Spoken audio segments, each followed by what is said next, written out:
He just had a quiet leadership style, a very effective leadership style that came through. My own background wasn't in veterinary medicine, and I quickly learned the many significant contributions he had made in terms of the Marble virus work, initiating work with prions, et cetera, and the major impact that he had. The one thing that strikes me is that he was way ahead of his time in a lot of respects. Nowadays in veterinary medicine, we like to talk about the concept of one health, one medicine. What affects animals also affects humans and vice versa. And really that epitomizes the career that Professor Hanson had and the impact that his research had. And culminating in his being elected to the National Academy of Science, a rare event indeed, and a real mark on the impact that he had throughout his career. So I look forward today to hearing from the many speakers we have here. It's a unique situation to have people from the era that we have here today to talk about and reminisce about the experiences they had here on campus and working with Dr. Hanson, so I look forward to hearing these. Before we begin, I'd like to introduce Dr. Mark Markell, Dean of the School of Veterinary Medicine, for a few remarks. Mark's a native of California, did his veterinary training at University of California, Davis, and PhD at Yale, correct? Has been on the faculty for 24 years. We're all been around for a while.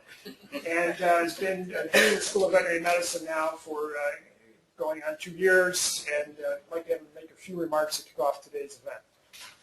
Thanks, Chuck. On behalf of the school, I want to welcome you to this dedication event for the Robert P Hanson Biomedical Sciences Laboratories. When we proposed this, interestingly, to the campus and later to the regents, they said it's one of the few times that they've actually named a building after a scientist rather than a donor. So in that sense, it was actually very easy to get through. And so, and I think people are very appreciative for this campus with the research focus that it has and the research success that it's had over the many, more than a century, to actually have a building in the School of Veterinary Medicine named after a very prestigious scientist. All that the School of Veterinary Medicine is today was and is really built on the foundation that the Department of Veterinary Science created and built since its creation in 1911. And Bob Hanson really was the embodiment of what a faculty member should be, and is still the type of faculty member that we attempt to recruit when we're recruiting faculty members into the 4 departments within the School of Veterinary Medicine. He really was all about One Health before that term really was used, and he was also very much about creating multidisciplinary teams that enabled people to work together from different specialties or different disciplines in order to really advance science in a particular area. And that idea of One Health to benefit both animals and humans is what most of the researchers and scientists and veterinarians within the School of Veterinary Medicine do today, not only in the context of global health or public health, but in the context of almost any way that you can imagine it. And that embodiment that Bob Hanson brought to what a faculty member is all about was evidenced by his election into the National Academy of Science and the many other awards that he accrued over the course of his career. So with that, I really want to welcome you to this event. I'm very much looking forward to it. Later, when we have the unveiling of the sign, Provost DeLuca will make some comments at that time at 4:30. So welcome and have a great day or afternoon. Thanks, Mark. So our first speaker will be somebody you all know well, Tom Ewell, who spent considerable time in the Department of Veterinary Science as a student and a faculty member before moving over to the School of Veterinary Medicine when it opened in '83. He was the first Associate Dean for Research and Graduate Training in the school, and following that became Director of the Nelson Institute here on campus, and he's been retired now for a number of years, but even in retirement comes back regularly and continues to be somebody who helps to nurture the One Health program, the emphasis we have on global health and vector-borne diseases. It's an important part of our research program. So with that, I'll turn things over to Tom. Thank you, Chuck. I'm recovering from laryngitis, so if you can't hear me, feel free to nod off.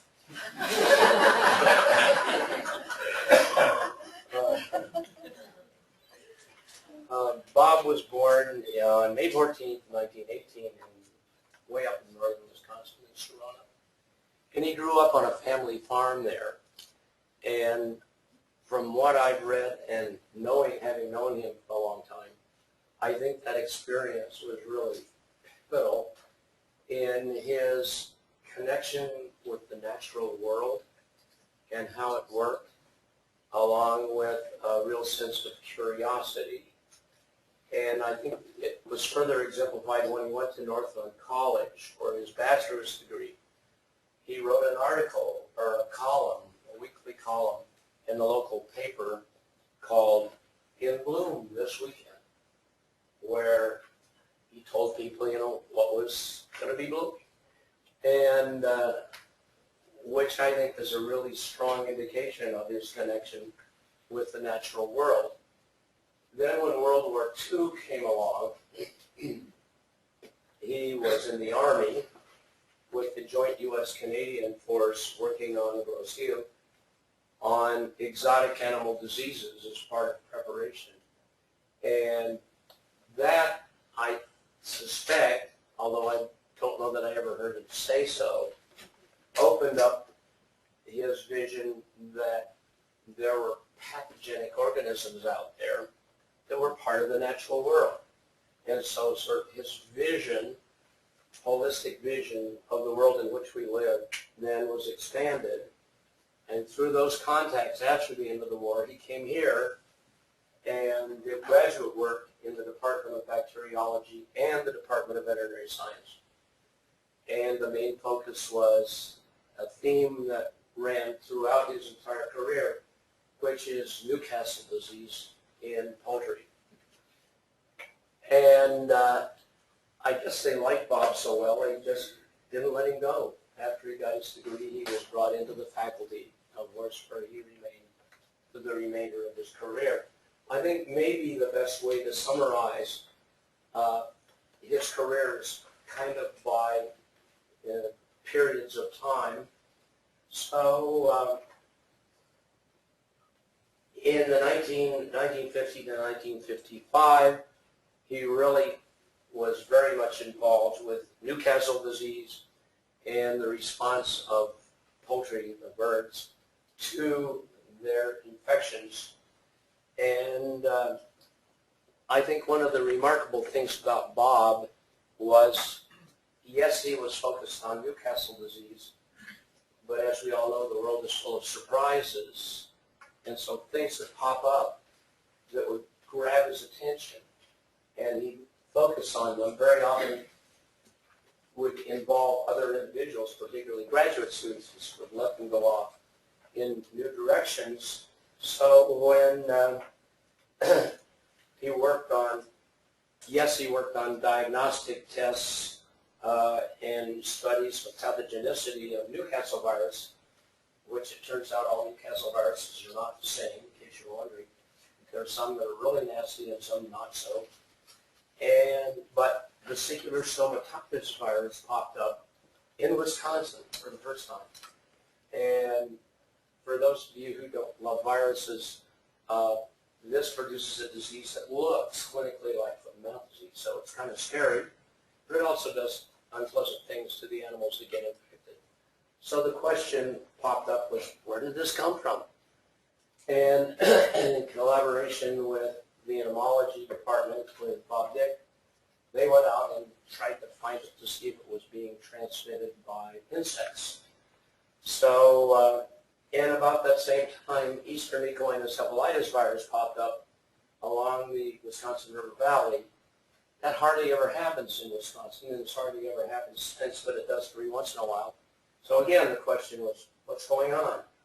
And he had a graduate student, Lars Karstad, who followed up on a number of those things. And at the same time, he began to wonder, well, what's the role of wildlife in this? So again, this holistic approach to looking at the world was absolutely essential, and I think characterized Bob's career and what he did and the people with whom he interacted. So the period 1956 to 60, still working on Newcastle disease, and But he continued to do some work with the students on vesicular stomatitis, and one of the things was looking at the development of a possible vaccine for that. And he worked on, then Lars Karstad, who was here, took a job with the State Department of Public Health in Georgia, where he continued to work on Eastern equine encephalitis virus there, but again, maintained contact with Bob because Bob was such a great source of ideas and imaginative suggestions on things to look at. And the same with the vesicular stomatitis virus, which is, turns out there's a little endemic focus of that in Georgia.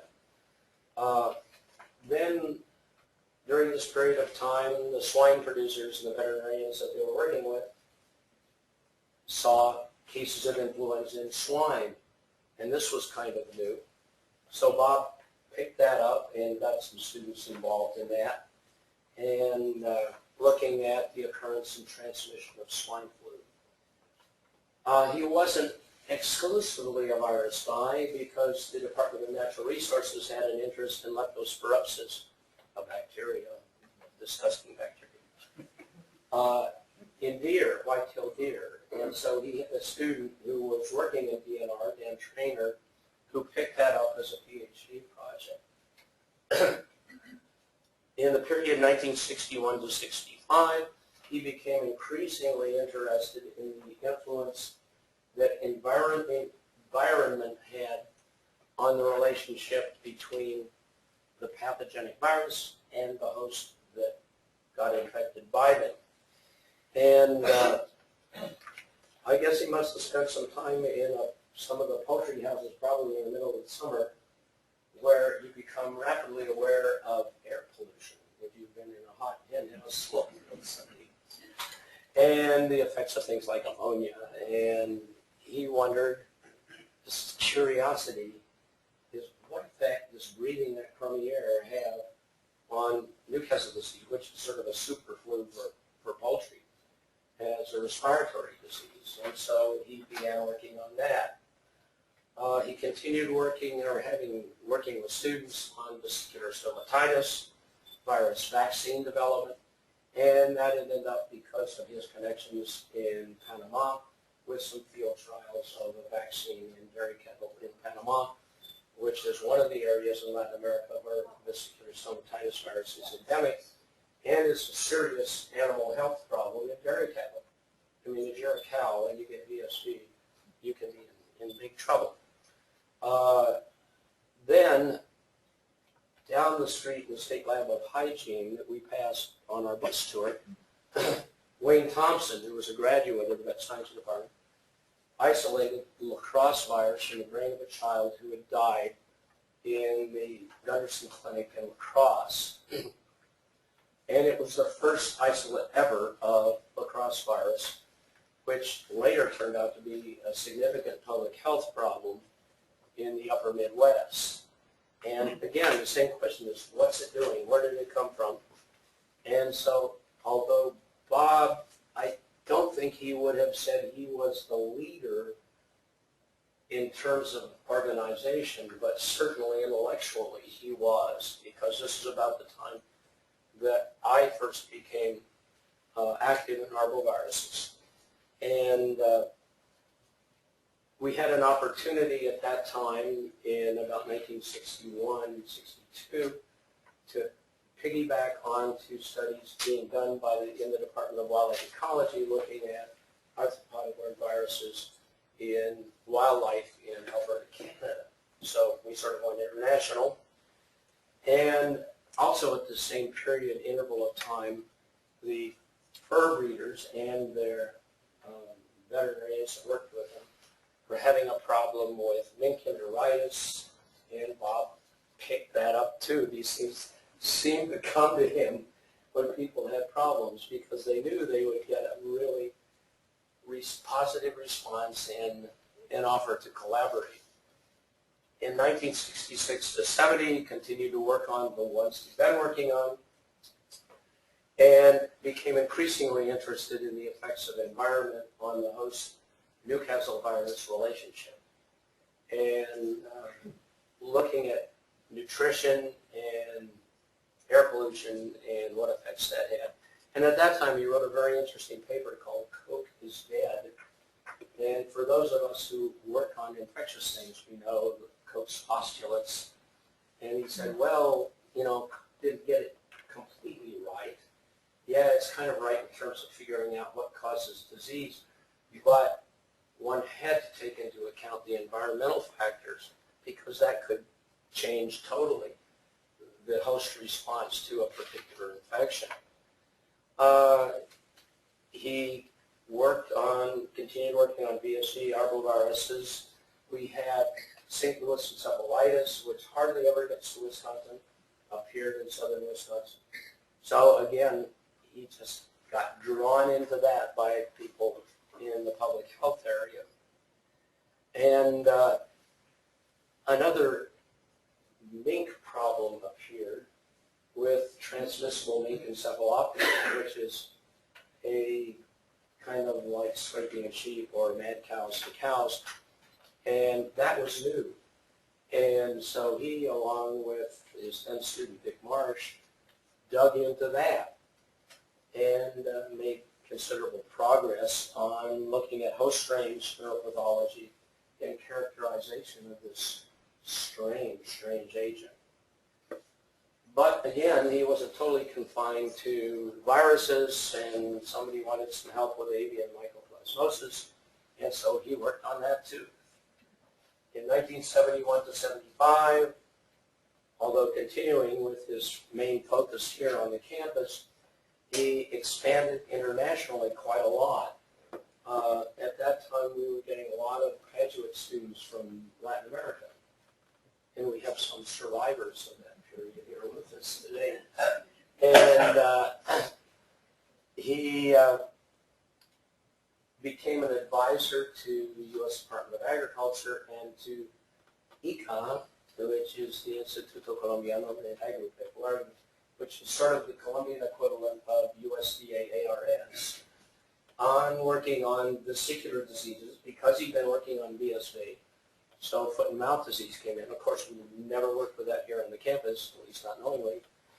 And but he had a connection because of his good relationships, and he was so easy to work with the USDA Plum Island group, as well as colleagues in Colombia on that. In 1976 to 80, still looking at Newcastle disease, the factors that affected transmission getting from one chicken to another, and characterization of pathogenesis and evaluation of vaccines, which was a very considerable problem if you're a poultry producer. You go out to your hen house one day and everybody's dead. It has serious effects on production, as you might imagine. And 1981 to 87 is a really interesting time looking back over Bob's career, because he came to the realization that virology, host-virus relationships, is enough, that one had to look at an even larger holistic picture. And that's where I think that really underscores his deep understanding of this One Health concept.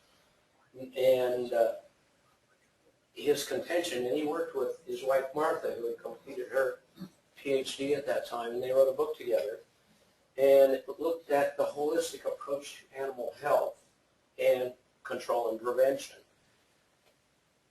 and underlining the importance of social and economic effects, and how that influenced disease patterns, and also how one could respond to them. So, in fact, we, at that time, tried to find a good animal health economist that could help us get a grip on what's the best way to assess cost-benefit analysis and impacts, and there weren't any. At least there weren't any available. He also, at the same time, went from sort of the whole big picture down to molecules and began to incorporate in the research group the most recent molecular tools which were coming on stream at that time. So I think that's kind of amazing when you can go from the world and continents down to molecules. And why was Bob so effective, looking back over his career? And we got a number of responses from many of you. And the conclusion was that Bob had a real curiosity and was stimulated when new problems appeared and wasn't afraid to have a look at them to see what might be done and how one could find out about what was happening. During that time, he had this amazing combination of focus, Newcastle disease every day, but also not blindness. He wasn't so focused on that he simply missed interesting opportunities that popped up. He had the ability to attract colleagues to work with him. People came wanting to work with Bob because he was such a great source of ideas and suggestions on where to go. And he was selfless. Ego was not a problem with Bob. And he was perfectly happy when something got going to spin it off and let somebody else do it. And I was one of the beneficiaries of that with the arboviruses. And could always count on intellectual input and suggestions, never domination or an attempt to control. And I think that helped too with his work internationally because he wasn't threatening. He had this holistic approach that encompassed pathogen, host, and environment. It was sort of a constant reminder to us that when we got focused on a little piece of a problem, that it was really part of a larger picture. And he was a proponent and practitioner of integration of field observations and studies with good laboratory practices that came to conclusions and provided information that was useful. The final assessment of Bob, I think, really captures, and somebody wrote, Bob was insightful, an insightful, imaginative thinker, and he was a very fine human being. Thanks, Tom, for that great overview of Professor Hanson's career. What we're going to do now is to have a series of speakers talk about contributions, their interactions with Professor Hanson over the decades. And we'll lead off with the 1950s, and our speaker for that will be Barney Easterday. Barney did his veterinary work at Michigan State and came here to do his PhD, moved on to the faculty, and was the founding dean of the School of Veterinary Medicine. And he's here to give us his remarks about his interactions in the 1950s. Thank you, Chuck. Walking up and thinking of the photos here, I just want to say a special thank you to Alan and Diane for putting this collection together so that we could see the Hanson family over these many years. So thank you very much for doing it. You're here. I arrived on campus on June 1, 1956. And they haven't been able to get rid of me since. We tried. So it was in 1955, I had finished my 2 years in the Army Veterinary Corps and stayed on to work for the Department of Defense as a civilian in the Biological Warfare Program. And my division chief said to me, Dr. William Hinshaw, no relation to the Virginia Hinshaw that we know here. He said, if you're going to stay in doing research, you need to go to graduate school. Well, I need to go to graduate school because I said so. And so he sort of kept pushing. And so I said, he said, I'll tell you what, if you go to graduate school, I'll give you a year's leave without pay to go do a master's degree. And so where should I go? And so he gave me a list of universities where I should apply for graduate school. And among them was the University of Wisconsin. So I applied and got accepted in 3 or 4 places. And so I went and they said, okay, now here's the one thing, where should I go? Wisconsin. Oh, okay. So why should I go to Wisconsin? Well, because it's really a very special place. And when you go there, you need to be sure that your major professor is Robert Hanson. So who's he? Whereupon I got a long dissertation about who Robert Hanson was. And this was in 1955, and already Bob had the reputation, particularly with Newcastle disease, because Bill Hinshaw, before he went to Fort Detrick, was well known in poultry infectious diseases in California. And so he knew all about Bob's stuff with Newcastle disease. So, okay, well, let's see what I can do. So I arrived in Madison and went to the Department of Veterinary Science, and I said, I've heard of you today. I'm coming here to graduate school. Oh, you need to go downstairs and talk to Professor Hanson. And so when it happened, my dear friend Dr. Hinshaw had already called Dr. Hanson, and just before I knew anything, Bob was controlling my life. Thankfully for a very wonderful time. And so what would I be doing? He said, well, we have a new project in cooperation with Professor Joe Simon with mastitis. And we're going to see what viruses might do in cows' udders and whether they might be responsible for any mastitis at all. And so my project was to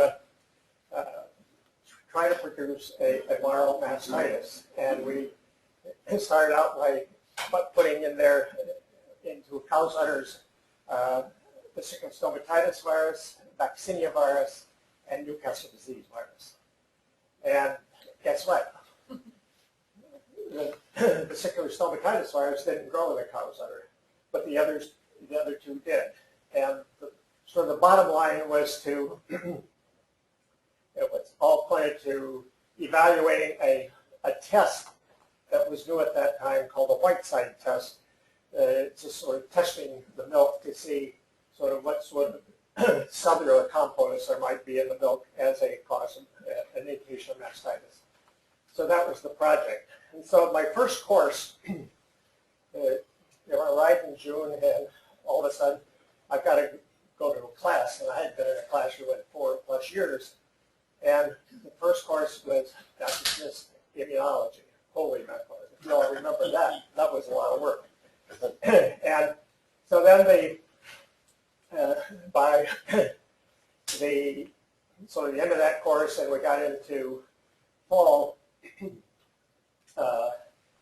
one day Bob asked me into his office, and he said, well, I've been talking to Bill Hinshaw, and we think you should go for a PhD. I said, well, I can't. I only have 1 year's leave without pay. He says, no, we've already arranged you have 2 years leave without pay. So you can complete your coursework, and then you go back to Detrick, and you do all the research for your PhD back there. So this is the sorts of things that Bob did of customizing people. I think any one of us could say that we were customized in a lot of ways. And so, and I remember of the, sort of what courses to take. And I happened to see in the list of courses a course given by the psychology department in animal behavior. And so I went to Bob and I said, you know anything about this? Oh, no, I don't. He said, that's a good idea. Why don't you take it? And so, again, it was part of his sort of broadening and coaching that was just absolutely fantastic. So, and I can say, all the same sorts of things that Tom had said about, the kinds of things he did and what he meant to us, and everyone who follows me will do the same thing. But I have to tell you an interesting experience about different ways you go. There was a seminar, and I have no recollection of who it was. Anyway, it had to do with arthropod-borne viruses and transmission by mosquitoes. And so there was a discussion afterwards, and so if these mosquitoes became infected, how far would they go away, or would they always stay right in the area where they were?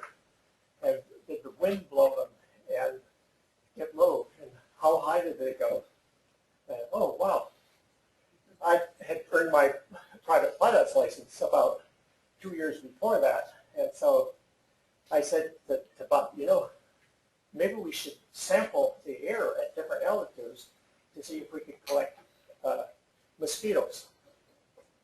So he thought about it. He said, yeah, do you have any suggestions? And I said, well, I fly. Yeah, I know that. And so we talked to the people at Maury Airport and said what we were thinking about. And so we got some netting, and they built a little apparatus to fasten on the wing strut. And we made nets that fit on that. And then we had strings that came in through the window, and we could open up and sample at a certain altitude. Then we could close the net and go to another altitude, open up the next net, and do this. And holy mackerel, this is really great. I'm getting free flying. And as a graduate student, to be able to fly, that was just great. Well, the problem was flying at we were flying probably about 80 or 90 miles an hour. So the poor little critters were getting pulverized in the net. And we could identify a few parts, wind here, something like that. So then we decided another trial was to we fix a way so that we could sample and close the net, then pull the net inside the airplane. Well, still didn't work because it didn't take very long for those little critters to get mashed in the airplane. So anyway, so that's an example, I think, of the kinds of things that, he was sort of imaginative, and if somebody had an idea, he was willing to support it and to go with it and so forth. And so just recently, I looked back through my pilot logbook, and I can find in my logbook entries, insect collection for Hanson, aerial photos for Hanson, insect collection for Hanson. So it's really going to have this great memory of these things going way back. So those are just a few of the things that, were very special to me, and his leadership, his imagination, and all this sort of stuff. And so I have, if anybody is interested, I have some comments from Lars Karstedt, who wrote comments up through this time here. I have a letter from Gertrude Schlor other times here. And Olga just brought for me a letter from Eduardo Eckhart, who has all this in here. And I do have a list of Hanson graduate students from the 50s through some into the 80s. And I know it's not complete, but at this point in time, I have a list of 79 graduate students that worked with Bob over this period of years. And so I'm trying to complete that and provide everybody, eventually be able to provide Google a full list of people who were Bob's grad students. So anyway, thanks much. And there were a whole bunch of people that you will see on the list who were his grad students during the 50s, and we tried to get Lars to come. He was not able to do it, and look for others, and so he got stuck with me for the 50s. And so Anyway, so let's move on to the 60s. Thank you very much. You were clearly ahead of your time, because if you ran those aerial experiments now, you couldn't use nucleic acid techniques to identify the mosquito. I don't know if we have any current graduate students with a pilot's license. Maybe they can pick up that experiment for you. So moving on, we'll move on to the 1960s, and our speaker is Dr. David Anderson, who did his PhD in 1965, and following that went on to join the faculty and become Dean of the School of Veterinary Medicine at the University of Georgia. So it's a great pleasure to have him with us here today.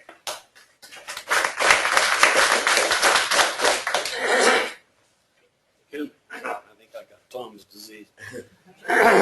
Well, besides my family and my advisor for the last 50 years, two of the most important influential people in my life were Professor John Gorham of Washington State and Bob Hanson. John Gorham, I worked for him in his lab out there, and then I did a research project with him. And that whole time, he kept encouraging me to go to graduate school. I thought I was going to be a practicing veterinarian. And I finally decided that maybe I would acquiesce. And he said, well, I know some places that you should go. It's the University of Wisconsin. And he said, I'll write a letter. And he did. And about 2 weeks later, I got a letter back from a Professor Hanson telling me that he had available an NIH fellowship if I was willing to come. And I wrote back and said I would. Now, fortunately, the summer before I had been in Wisconsin, I had worked for the USDA TB testing cows. And I saw a lot of back ends of cows in Wisconsin that summer. I spent a month at Rice Lake, a month at Lake Geneva, and a month in the diagnostic lab. So while I was here, I got to visit the vet science department and a good part of the state with Extension Veterinarian Bob Hall. So I got another letter back from Hanson telling me that the class started the 19th of June. Could I be there a week early? So I graduated from Washington State, went home, did my laundry, and headed for Wisconsin.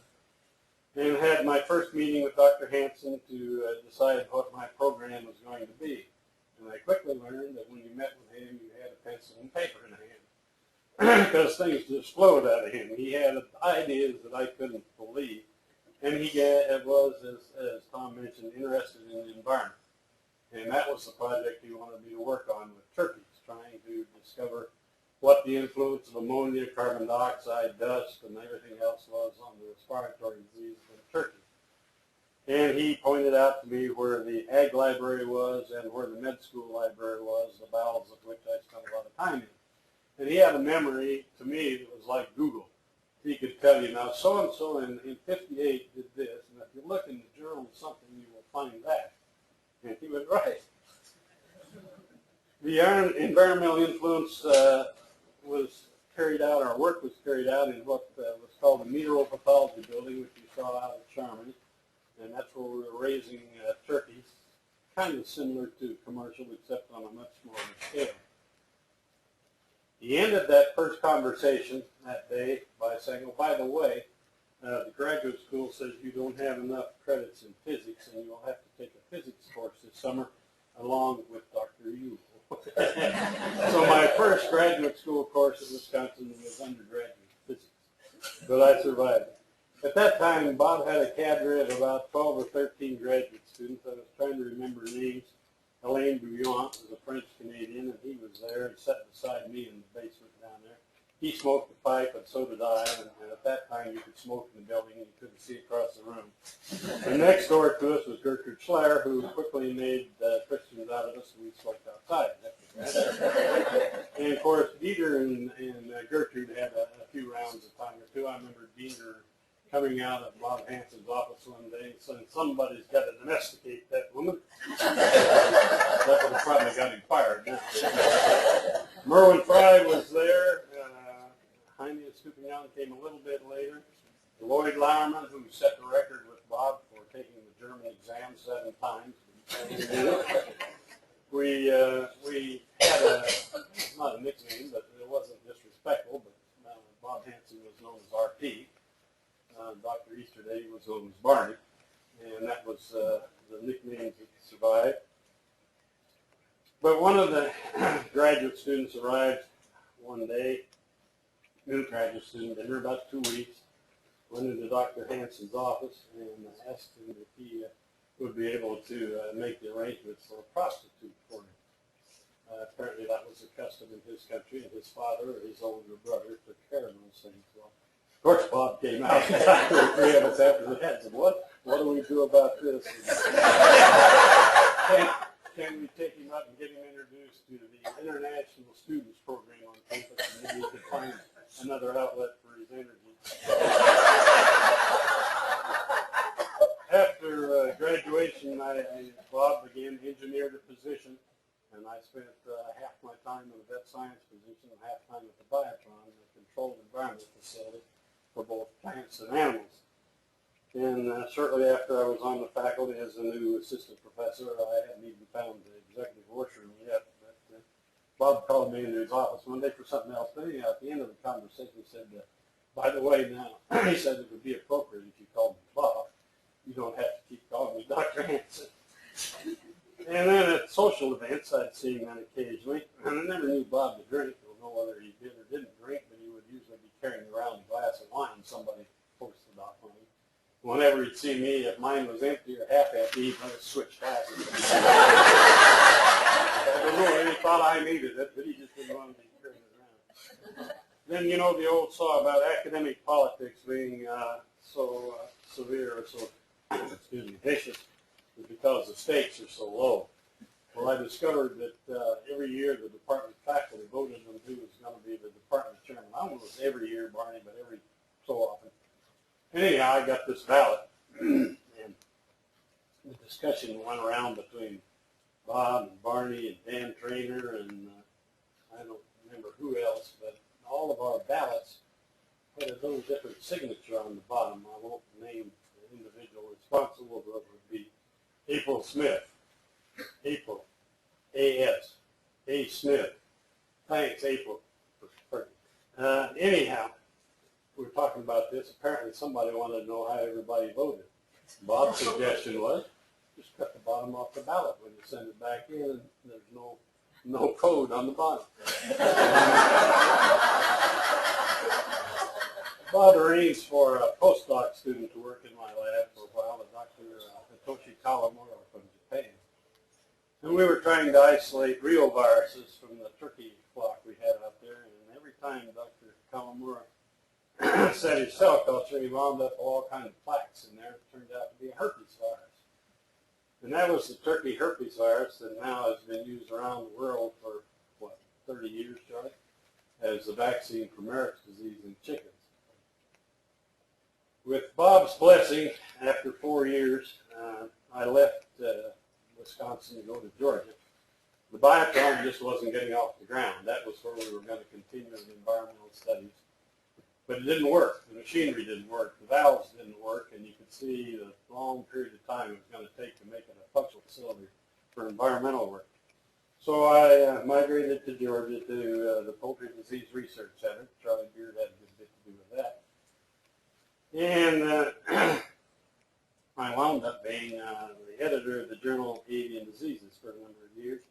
And one of the editorial board members was Bob. And he was an excellent reviewer. But oftentimes I'd get a little note besides the review that, Dave, this is the second time I've reviewed this, which meant it had been submitted and rejected someplace else. Then I would get a note at a time or two. I remember one, it would be wise if you could encourage this author to make the suggested changes that I've put in the review, because it will take a good bit of time. Because I know of some published work, some work that will soon be published, that would greatly embarrass the author.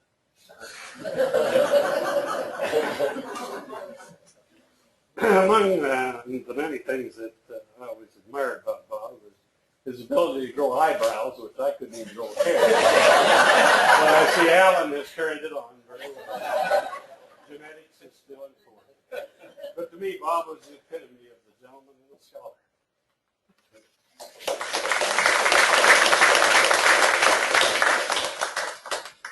Thank you very much. So now we move on to the 1970s, and our speaker will be Dr. Olga Mourinho, who did her work in that era, working on Newcastle disease virus, and then Following that, went to Columbia, where she's been at ICA. Yeah. I won't have to pronounce that, what that means.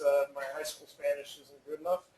But here to talk about her experiences in the 1970s working with Bob. Okay. Thank you. Nice to be here. It's an honor, and also very happy to be here. I'm sorry that I'm the 70s representation, because I know that there are so many other nice people that should talk about it.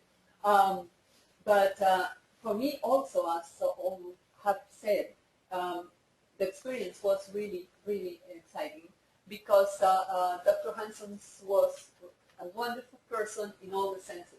And he also helped a lot, not only myself, but also the rest of the Colombians, and contributed a lot for the development of the animal disease control in my country. As you have heard already, when I came to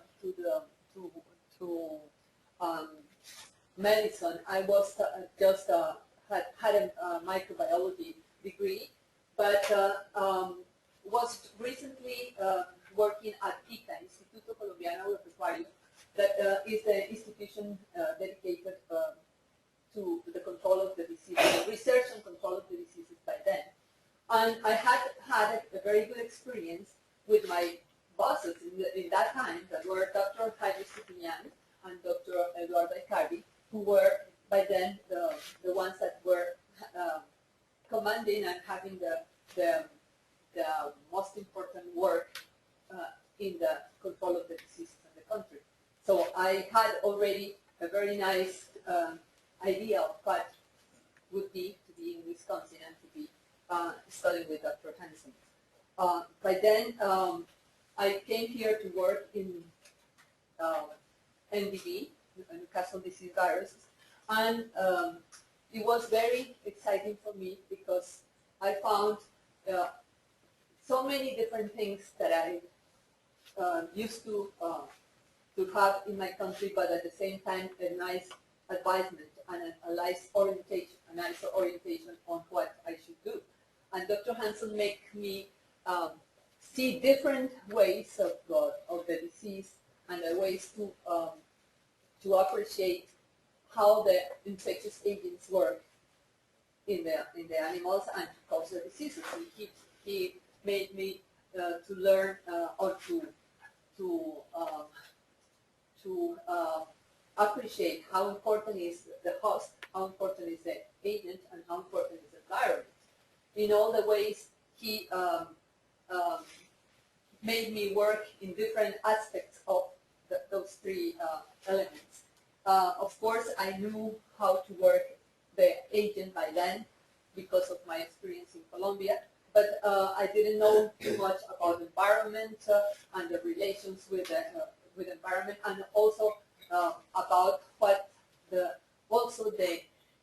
genetic constitution of the animal could be related with the way it behaves, or the disease will develop. And at the same time, I was able to perform some experiments that were difficult for me by then, because I was not a veterinarian, but I had to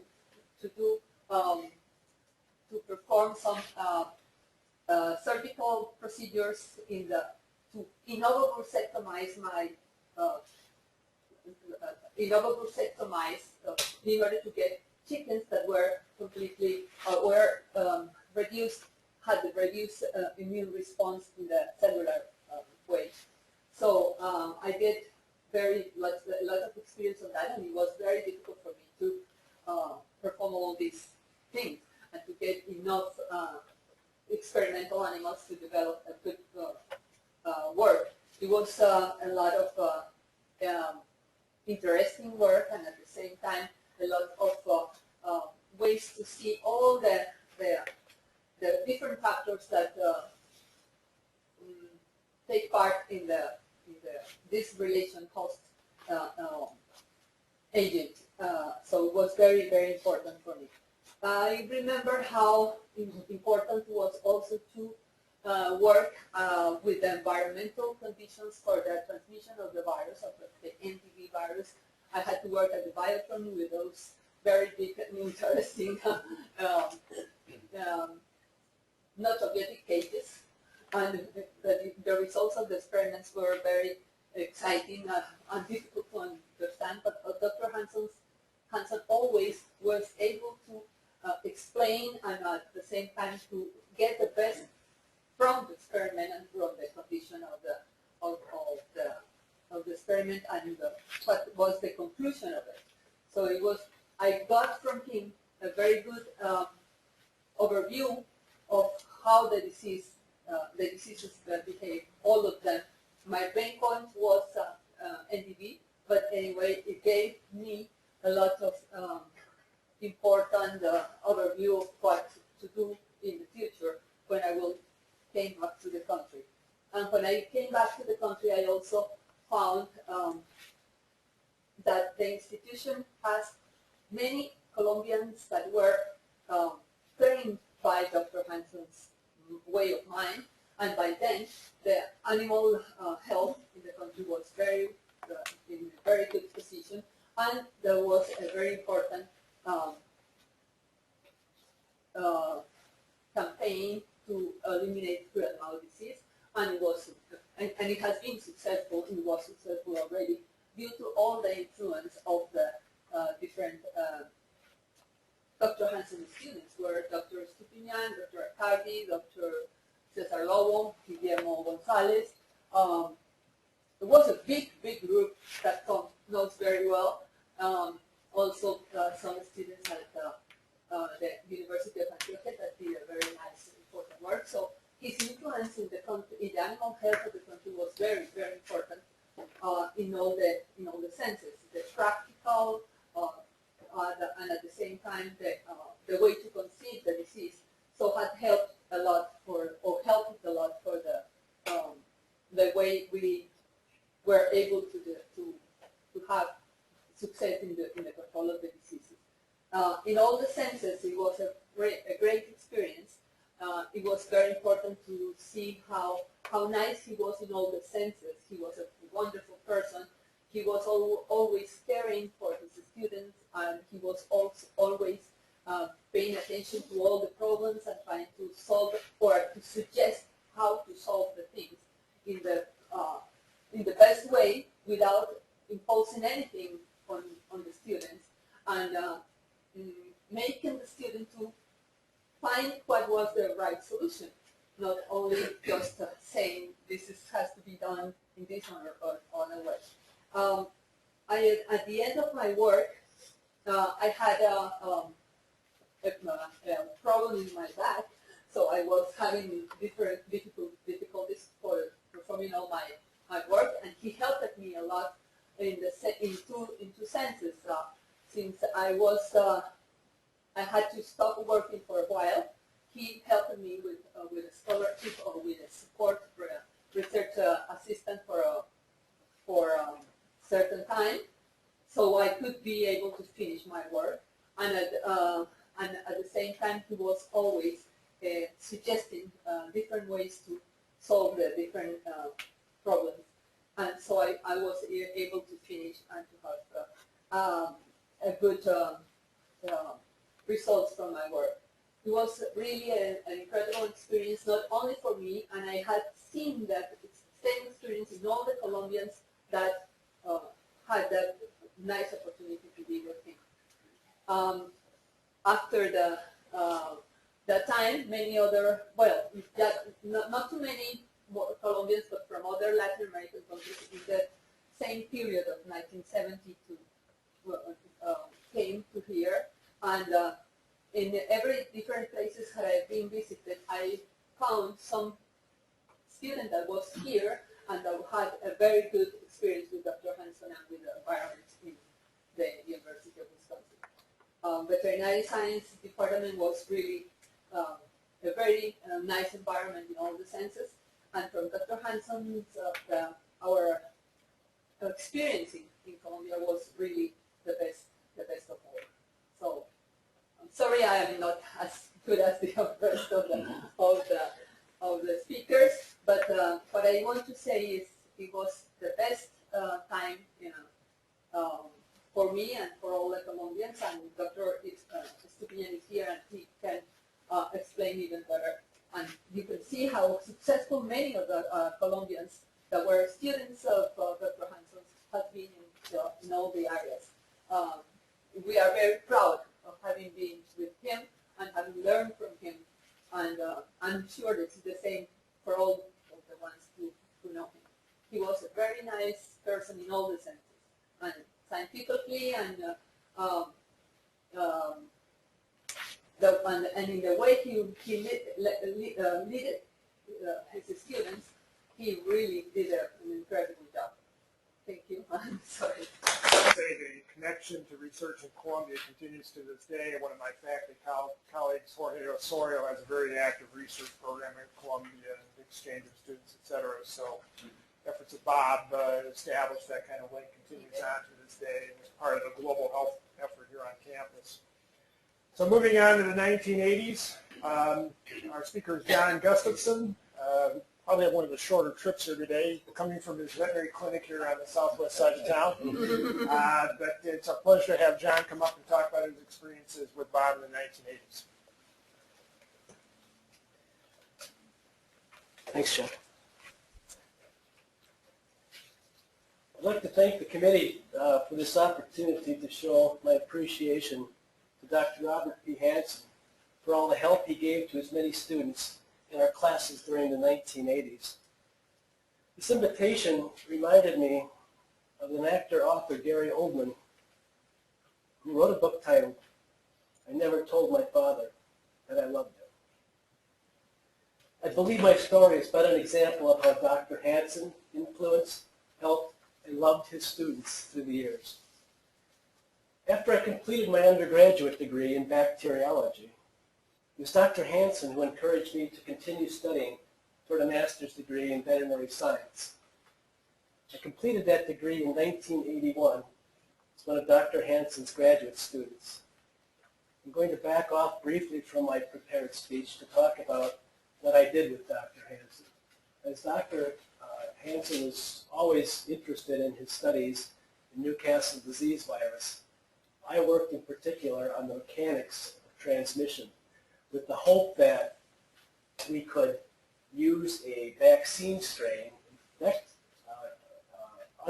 unexposed birds, and expose them to the new birds in poultry operations, and use them as agents of transmitting the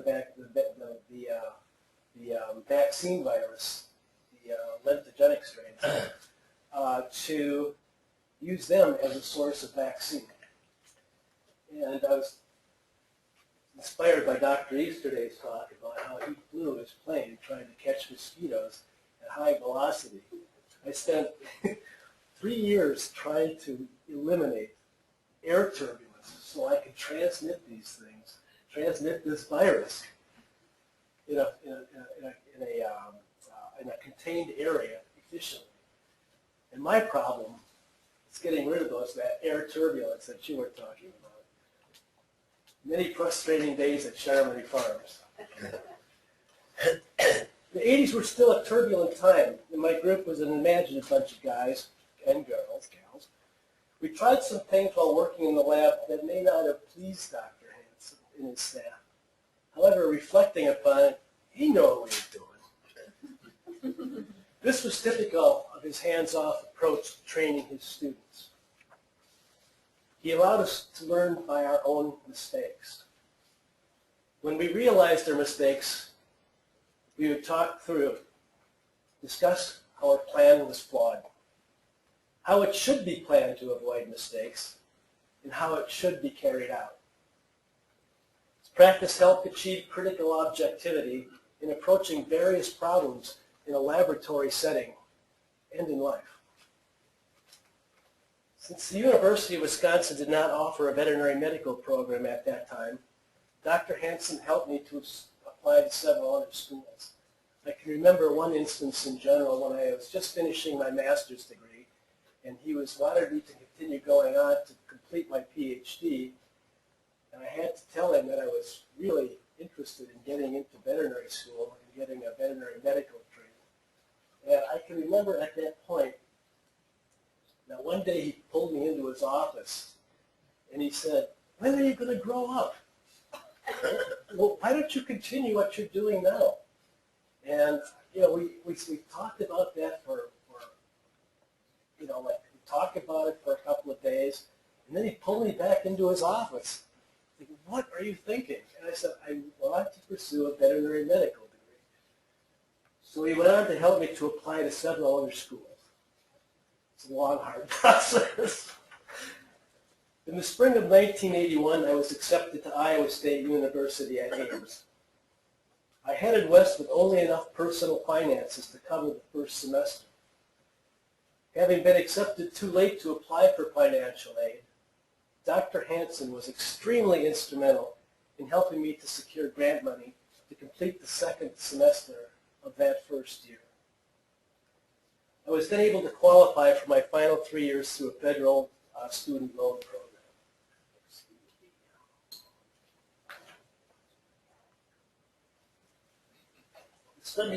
The studies at Iowa State were challenging. Long hours of class time, nights of study. There were times when I was becoming discouraged. But with moral support from my family, my future wife Chris, and Dr. Hanson, I forged on. On one occasion, during an advanced laboratory class at Iowa State, I was assigned to conduct a necropsy on a 2,000-pound Belgian horse that had died on a nearby ranch. With the help of the rancher and Doc Lundvall supervising, I found myself holding a 40-pound horse liver for sampling and thinking, why the hell am I doing this? There were other times when financial and study demands seemed insurmountable. It was those times I relied upon my support group from Wisconsin, especially Dr. Hanson. I carried on with determination, and I finished the program. Unfortunately, just a week before my qualifying exams, my own father was dying of cancer, and I was called home. As I told my dying father I loved him right before he passed, I felt all of the pride that he felt in my accomplishments. And the examining board at Iowa State allowed me to graduate with my class with an agreement to stay on for 2 weeks to complete rotations. I received my Doctor of Veterinary Medical degree in 1985. Fortunately, during my years at Iowa State Veterinary College, I was able to spend my summers employed in Dr. Hanson's research lab at Charmony Farms. Many long hours at Charmony Farms. It was there I was able to contribute to the development of RNA fingerprinting of Newcastle disease virus strains under the supervision of Dr. Blair McMillan, another former student of Dr. Hanson's. Dr. Hanson always made sure that he had room for me in the summers during my years at Iowa State in his labs. My first professional employment in Madison was at a conventional small animal practice and also in an emergency medical service. I continued for some 3.5 years. Dr. Hanson always followed the careers of his students, and we were always in touch. He had suggested and encouraged me to continue my studies in animal diseases prior to his untimely passing in 1987.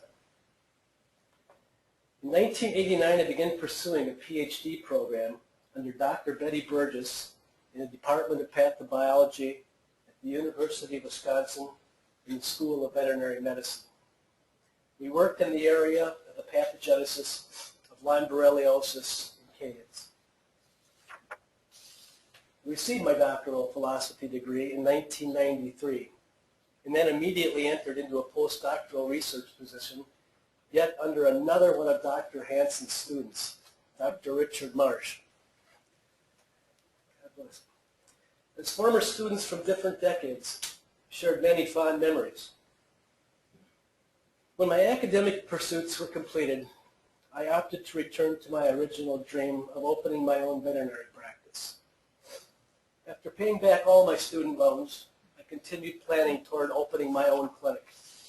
So in 2005, along with my business partner Diana Halverson, we were able to open the Muirfield Pet Clinic in West Madison. Finally realized my dream. It was a long, hard road, but it was made possible only with the help and support and inspiration of Dr. Hanson. The story is typical of all the students that Dr. Hanson helped and influenced and loved in so many ways. I wanted to try and remember to name all of the students, all of his students, and students of his students who all went on to achieve excellence. The list is endless. So we honor him today as an academic father, as well as professor who saw his dream become reality. And one of his former students, Dr. Barney Easterday, was able to establish the veterinary medical program here at Wisconsin. The success of Dr. Hanson's many students is his real legacy. His academic family is enormous. We are all honored to have been able to work under his guidance. It's only proper that the building carries his name so that all future students who enter these halls will honor him, my mentor, Dr. Professor Robert P Hanson. Thanks. Tying things together excellently for his former students. We'll now shift gears a little bit and we'll hear from somebody who worked with him in a laboratory setting, and that would be Barbara Schreiber, who worked with Bob Hanson as a technician's lab for many years. Thank you, Chuck. It's my honor to be asked to give this speech today for the dedication of Dr. Hanson. I came to work in his lab in the mid-60s as a part-time technician with his grad students. Never having a formal degree in the science field, I was blessed to acquire the education and experience while working under him. The first week on my job, I was asked to assist in the animal room, collecting blood from an adult rooster. This, I need to say, was not in my job description.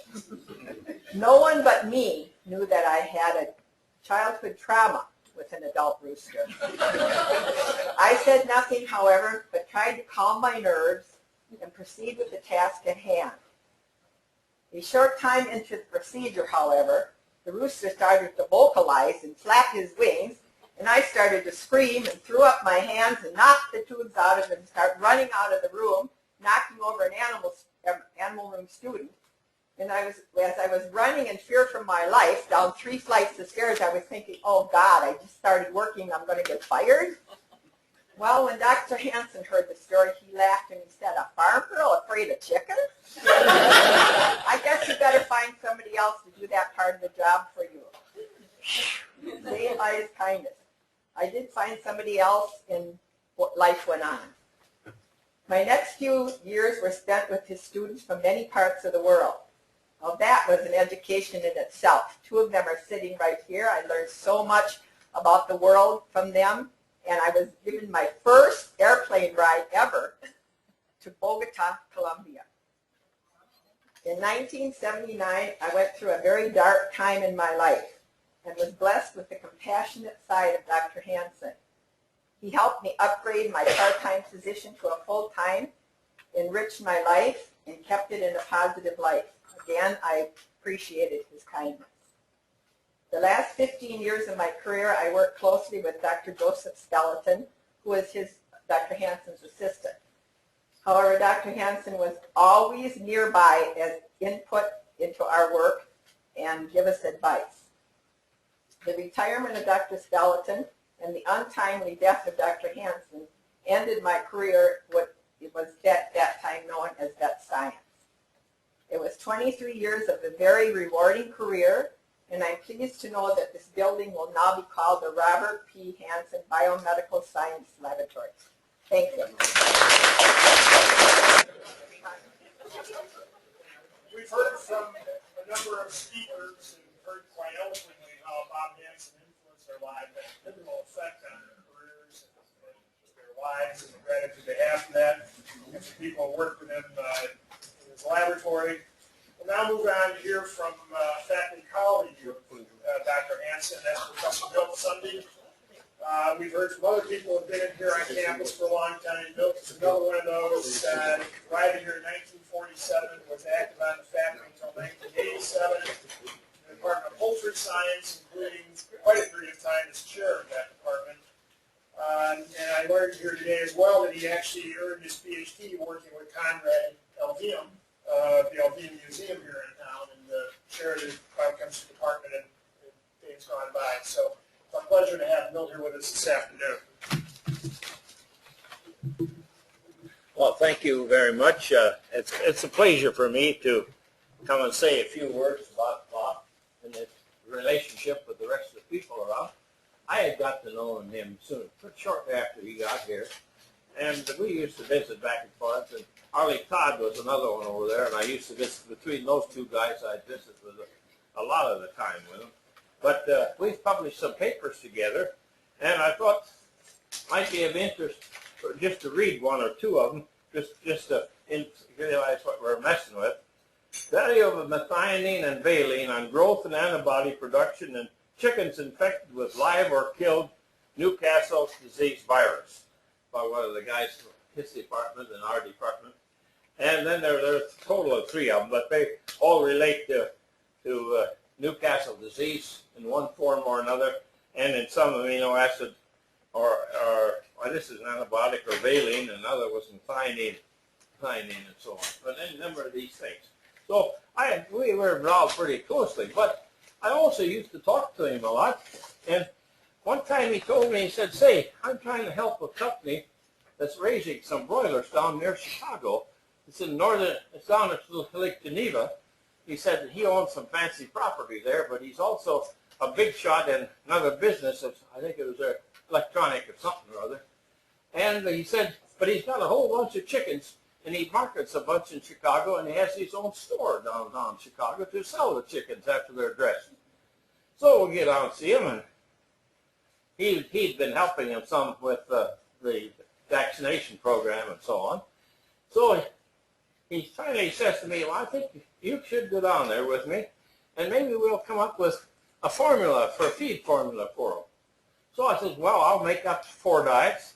We'll take a bunch down, and then we'll give him the formulas too, in case he needs more." Well, he liked to put about 200 on each diet at the time, and he had them in batteries. They're all battery-raised chickens.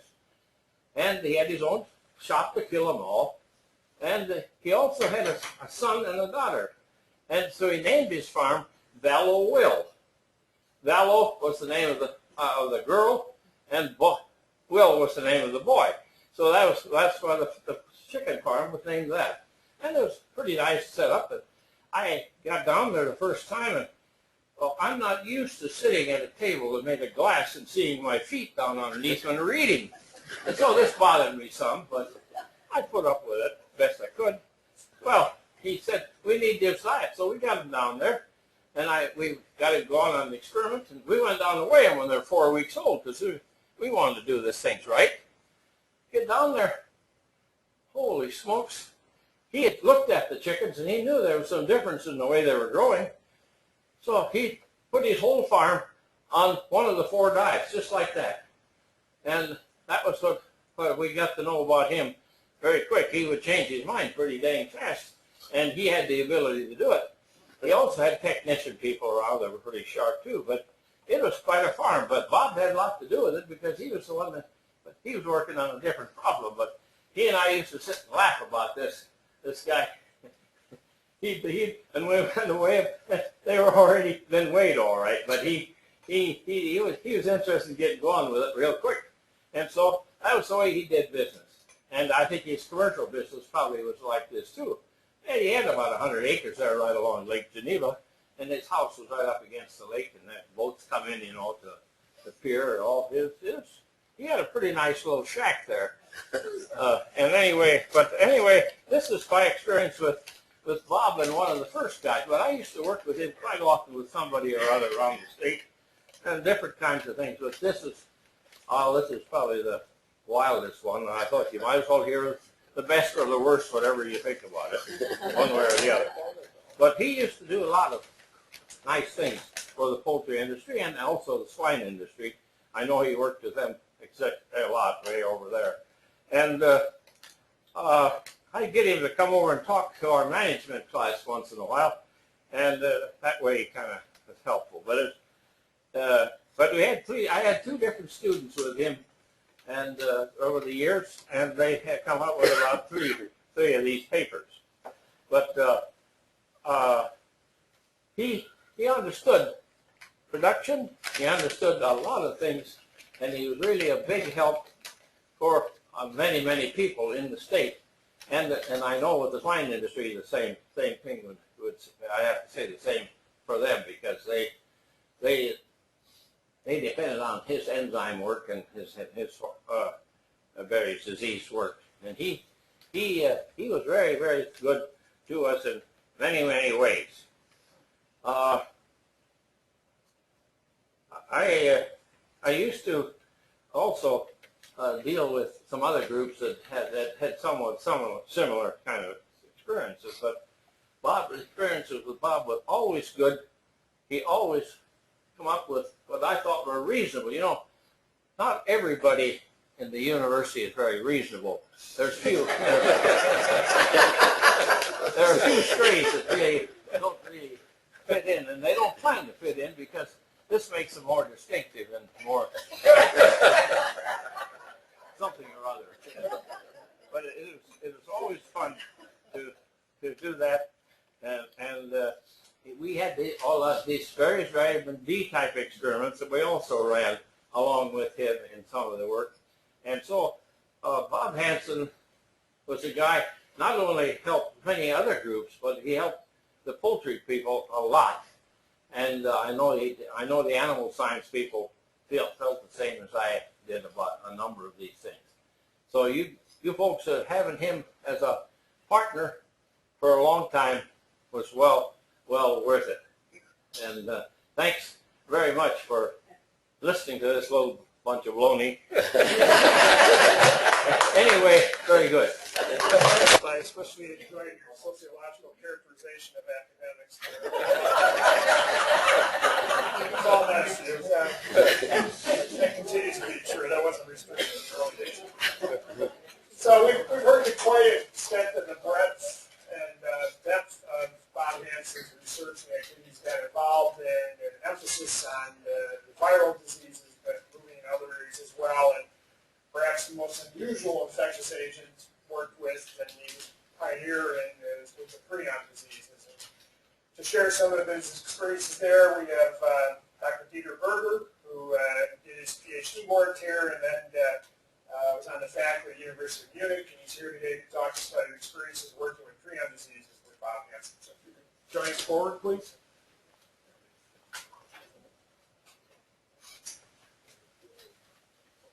Thank you. I would like to thank Fanny Easterday and Tommy Yule and the School of Veterinary Medicine for putting on this show here and give us a chance, due to the event of the dedication, to express our thanks and gratitude to our mentor, teacher, and friend, Dr. Robert P Hanson. I came here to Madison actually as a suggestion of my MS teacher, John Gorham, at Washington State University. Actually, I came here with the idea of studying the genetics of herpes viruses, and particularly pseudorabies virus. But if you enter Dr. Hanson's laboratory, things are happening you have planned on. And so it did to me. And it all started out with a phone call from my mentor and friend, Dr. Gabriel Hartsoff. He lives in Pittsville, in Wisconsin, and Wisconsin is the center of the meat industry, at least it was to that time. Now, to characterize Dr. Hartsoff, I mean, he is generally considered among veterinarians who have to deal or do deal with mink diseases. He is considered to be the ultimate authority. He had deservedly gotten the title Pope. And if the Pope calls, you have to go. And so I got a phone call from Gaylord, and he told me, Dieter, I have just been on a mink ranch, and I've seen something I have never seen before. And if Dr. Hanson, the ultimate keen diagnostician, the eye and the mind of the researchers, the Mink Farmers Research Foundation says he has something never seen before. I, as a little graduate student, had to drop everything and try to come along and see what that was. So I went to Dr. Hanson, told him about that phone call, told him that asked him permission that they would get along, and he said, yeah, sure, by all means do that. And so I went up with Gaylord on a long, long ride up to northern Wisconsin to a mink farm hidden deep in the forests there.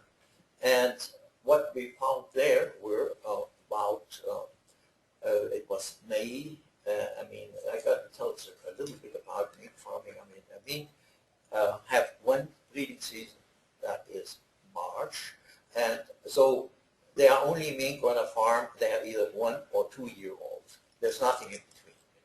So the farm consisted out of about 1,475, if I'm correct, breeder mink. These were Lassus mink, and 4,500 kids born in February, March of this year, 1963.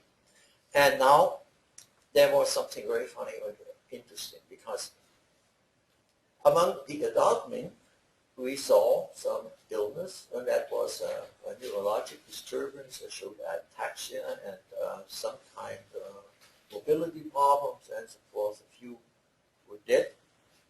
And none of the kids, the 4,500 kids, were sick.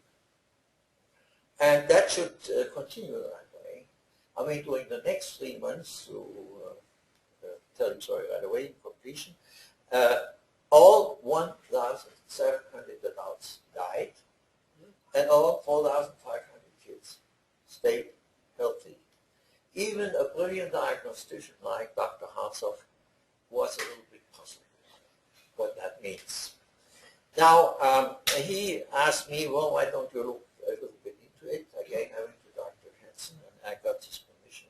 I did look a little bit into it. That means long, long hours in the library, long phone calls with consultants about what possibly could do this. And we're really doing very much headways. But I have to leave it to Dr. Hanson. He always encouraged, don't give up, keep going, keep going, keep going. And so I did. And now the telling event was a discovery that 10 mink from that ranch were shipped to a ranch in Minnesota. This was sold on the 9th of December of 1962. And with Gaylord, we had access to both ranches, the one in Minnesota, the other in Wisconsin. And we could tell you the disease of these 10 mink mimicked lockstep what we saw in the big ranch among the 1,400 in Hayward. And that was again puzzling. More puzzling was, the conclusion that actually whatever hit these mink must have happened before the 9th of December 1962. So my task was now to match 3 things: the symptomatology, the 10 mink which were also infected, and the fact that you must predict a latent period or a preclinical period of about 6 months. That's a PhD task. But it was fortunately enough a little bit easier because there's one disease known among veterinarians as scrapie, which does that. And so that was the next thing. Could it be scrapie? Now I have to say one more word. I mean, my personal interest was always in emerging virus diseases. It came from my MS project, which had to do with mink also, with virus arthritis. And this disease definitely occurred in Fort Williams in Canada the first time. From there, went around the world in 2 or 3 years. And so I was a bit sensitized to look for new and unusual things. So the question was, how are we going about that? So the next thing is, I mean, I'm a biologist. If you don't know what you do, you check animals. That's the easiest. So we got 19 mink. We treated them with all kinds of things, preparations from these infected disease strains. And then we sat back and waited. Now, if you have ever worked with laboratory experiments, if